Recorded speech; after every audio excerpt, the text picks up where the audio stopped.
Hi friends, welcome to my channel. நீங்கள் இப்போ தான் என்னோடய சேனலை ஃபஸ்ட் டைம் பார்க்குறீங்க அப்படின்னா மறக்காமல் வந்துட்டு சப்ஸ்கிரைப் பண்ணிக்கோங்க ஃப்ரெண்ட்ஸ்.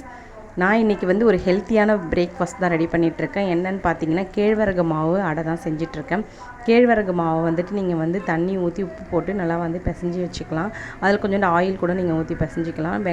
ஆனியனும் பச்சை மிளகாய் இதில் வந்து நீங்கள் வந்து முருங்கைக்கீரையும் ஆட் பண்ணிக்கலாம். என் பசங்க சாப்பிட மாட்டாங்க அப்படின்றதுக்காக நான் வந்துட்டு ஆனியனும் பச்சை மிளகாய் மட்டும் தான் சேர்த்துருக்கேன். நீங்கள் வதக்கியும் கொட்டிக்கலாம். வதக்கி கொட்டினா கொஞ்சம் நல்லா டேஸ்ட் வேறு லெவலில் இருக்கும். வதக்காமலேயும் அப்படியும் நீங்கள் மாவோட பிசைஞ்சு கூட நீங்கள் அடை தட்டிக்கலாம்.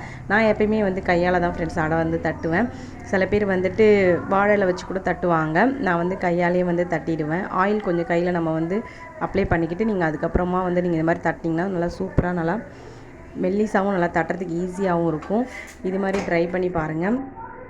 சூப்பரான ஹெல்த்தியான மார்னிங் பிரேக்ஃபாஸ்ட் வந்து ரெடி ஆகிட்டுருச்சு. சூப்பராகவே இருக்கும். இந்த வீடியோ பிடிச்சிருக்குன்னா மறக்காமல் லைக் பண்ணிக்கோங்க, சப்ஸ்கிரைப் பண்ணிக்கோங்க ஃப்ரெண்ட்ஸ். தேங்க்யூ.